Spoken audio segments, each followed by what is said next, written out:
UK Prime Minister Boris Johnson made a surprise appearance in the election campaign, issuing a last-ditch bid to rally support for the Conservatives and their leader Rishi Sunak, the man who helped turf him out of office. Johnson won a big majority in the last election in 2019 before being forced to resign in 2022 by a Conservative mutiny, which Sunak helped to start. Reaching out to voters, Johnson focused on what he said were the dangers of the opposition Labour Party winning power. 5 years ago, you helped to send Jeremy Corbyn and his then disciple, Keir Starmer, into orbit where they belonged, and we got Brexit done. We restored democracy. We restored democracy to our country, and it was because we got a proper Brexit, and you will all remember how hard that fight was, that we came out of the EU single market and we controlled our own regulation. And my friends, whatever people may say, that national independence was vital when it came to approving COVID vaccines faster than any EU country, and therefore getting the fastest vaccine rollout of any major economy and the fastest economic rebound in the G7. And joining me from London is my colleague Stuart Smith. Stuart, Rishi Sunak insists that the outcome of this election is not a foregone conclusion. Is there merit in his argument?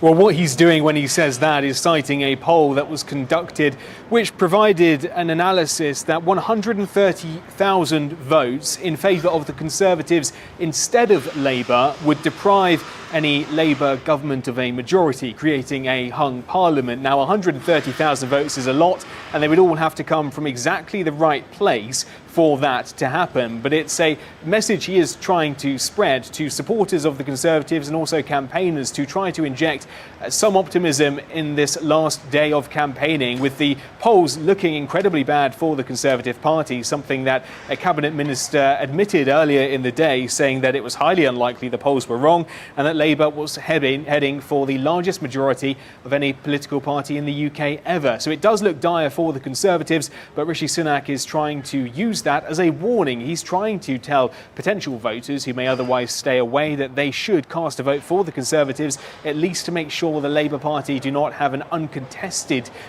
majority in Parliament, and that the Conservatives can put forward a degree of opposition. Now, that said, Stuart, opinion polls gave Labour a double-digit lead since before the election campaign began. Now, what should the world expect from a Keir Starmer government in terms of foreign, security and economic policies?